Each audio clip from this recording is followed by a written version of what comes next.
120, o que ela vai vir? Questão de eletrodinâmica, boa questão, tá? Questão clássica do Enem. Ela vai dizer o seguinte: os circuitos de 3 lâmpadas incandescentes idênticas apresenta a figura consiste em uma associação mista de resistores. Cada lâmpada L1, L2, L3 associada em paralelo, beleza. E um resistor de resistência R formado por um conjunto. Esses conjuntos são associados em série, tendo as lâmpadas de mesmo brilho, quando ligados à fonte de energia. Após vários dias de uso, apenas a lâmpada L2 queima, quando as demais permanecem acesas. Essa aqui é importantíssima, porque vai cair de novo, tá? É um padrão do Enem. Em relação à situação que todas as lâmpadas funcionam após a queima de L2, os brilhos das lâmpadas serão... Então vamos entender um pouquinho como é que funciona aqui. Imagine que aqui eu tenho uma DDP que está sendo emitida. Ela vai continuar a mesma, porque depende do gerador, depende da bateria, né? Então digamos que aqui eu tenho uma DDP, se for de 12 volts, vai continuar sendo 12 volts, entendeu? Vai ser a mesma. Aí eu tenho uma corrente. A corrente, ela sai daqui, uma corrente I, beleza? E quando chega aqui, a corrente, ela se divide, tá? A corrente, ela vai se dividir, né? Então a corrente vai metade para cá, por exemplo, 1 I sobre 2, né? E aqui também vai 1 I sobre 2. É uma das formas de você pensar ali em relação à corrente que eu estou tendo aqui, beleza? Bom, e em relação à resistência, quando eu tenho paralelo, o que eu gosto de pensar? Eu gosto de fazer a física das ruas. Eu gosto de dar valores, se eu fosse pensar aqui. Digamos o seguinte, nós temos a seguinte fórmula, tá? A resistência é igual à diferença de potencial sobre a corrente. Então, a corrente, tá? Ela pode ser também dada como U sobre a REC equivalente, né? A resistência total ali, a REC equivalente. É uma das formas de você trabalhar com a fórmula, né? Então, você pega a fórmula do Rui e transforma nessa formulazinha aqui para você ter ali a REC equivalente.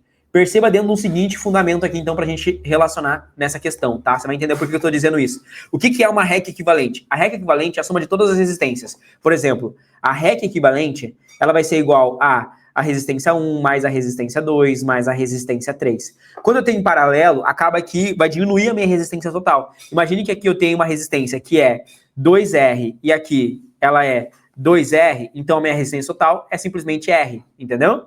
Ela meio que vai somar e vai dividir, né? Então, olha só, imagine que eu tenho aqui uma resistência que é de 10 ohms, tá? 10 ohms, e aqui é de 10 ohms, então, basicamente, a minha resistência total é simplesmente aqui de 5 ohms, você divide ao meio, tá? É uma das formas de você pegar de forma mais rápida. Então, imagina o seguinte, digamos que eu tenho aqui o seguinte fundamento, tá? Se aqui é R e eu considerar que aqui também é R, qual que é a minha resistência 1 aqui? Essa minha resistência 1 simplesmente é R sobre 2, entendeu? Porque eu somo esses dois R's e divido por 2. Se eu considerar aqui, então, aqui é tudo R sobre 2. Aqui a terceira também, ó, é R sobre 2, tá? Aqui continua R, né? E aqui continua sendo R sobre 2. Agora entra a grande nuance da questão. Aqui a corrente se divide e aqui ela volta a ser a mesma. Então, digamos que se eu tivesse uma corrente aqui de 4 amperes, quanto que eu teria? Aqui eu teria 2 amperes e aqui 2 amperes, se a resistência for a mesma. E aqui teria de novo os 4 amperes. E aqui viria para cá 2 amperes e aqui 2 amperes. E aqui volta, entendeu? Então vai voltando ali a minha corrente, entendeu? Tá conseguindo pegar? Beleza, vamos pro fundamento, tá?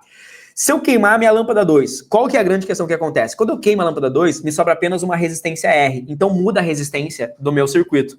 Perceba que eu tinha uma resistência R sobre 2, aqui era R sobre 2, aqui era R sobre 2. Então a minha resistência equivalente era sair somando. R sobre 2, sobre R sobre 2, sobre R sobre 2.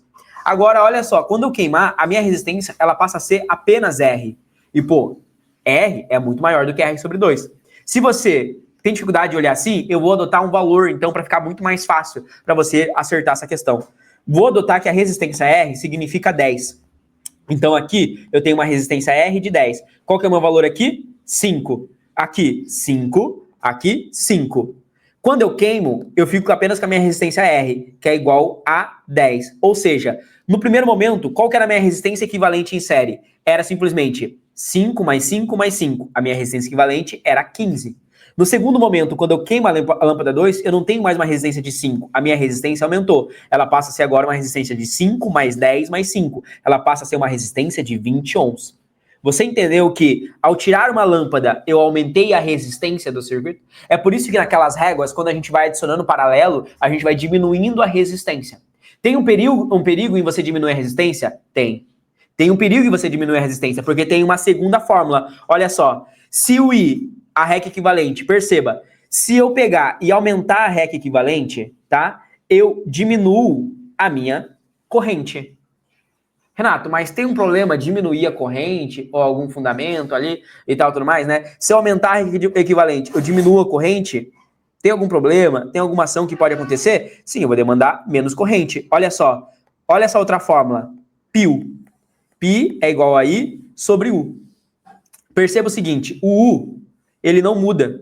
Porque o U é a diferença de potencial. O U continuou aqui, em nenhum momento eu trabalhei. O que mudou no meu circuito? O I. O que aconteceu com o I? Ora, Renato, o I diminuiu. Mas se o I diminui, diminui a potência. Se diminui a potência, Renato, diminui o brilho.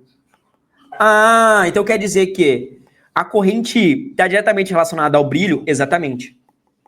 Quanto menos corrente passar, menor o brilho. Quanto mais corrente, maior vai ser a potência, maior vai ser o brilho.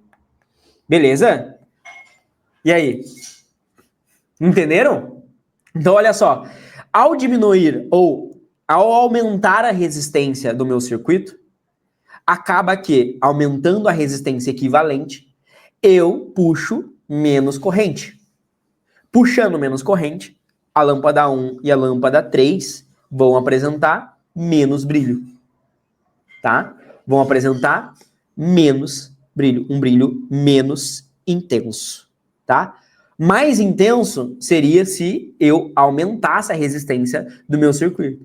Eu poderia, por exemplo, começar a adicionar uma lâmpada aqui, uma lâmpada aqui, uma lâmpada aqui, né? Daí, na verdade, daí eu estaria aumentando a resistência do meu circuito, né? Aí eu estaria aumentando a resistência do meu circuito. Digamos que eu estivesse diminuindo a resistência equivalente, tá?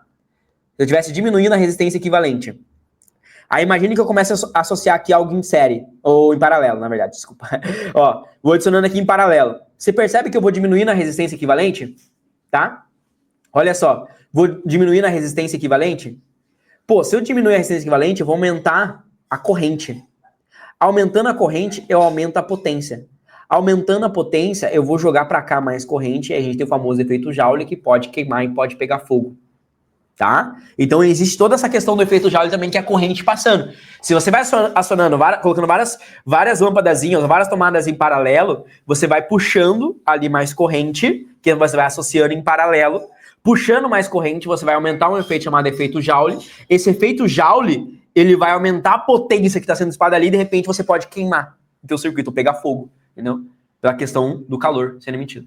Se você gostou dessa resolução, então espera para ver o que é ter aula de todos os conteúdos para a prova do Enem dos principais vestibulares dentro da minha plataforma de estudos, que é a plataforma Memorize. Eu dou aulas ao vivo de todos os conteúdos que caem nas provas, principalmente aprofundando a nível medicina para biologia e química. Dentro do Memorize, você tem acesso a trilha de estudos, aulas gravadas, listas selecionadas, materiais e apostilas, resumos, um banco com mais de 170 mil questões, sistema de flashcards próprio integrado dentro da plataforma com mais de 5.000 flashcards, acesso a monitores que irão te orientar, comunidade de estudos, mentoria preparatória para a prova do Enem e também os vestibulares mais específicos e difíceis do Brasil. Se você está gostando então dessa resolução e quer mais, ou seja, quer se preparar em alto nível para a prova desse ano, aqui embaixo você vai encontrar o primeiro link, que é um link para você fazer parte da minha plataforma e ter aula comigo de todos os conteúdos e se preparar, elevar o seu nível para ser aprovado ainda esse ano. Clica aqui embaixo e vem fazer parte da maior e melhor plataforma de preparação para Enem e vestibulares do Brasil. Um grande abraço e eu te vejo lá dentro.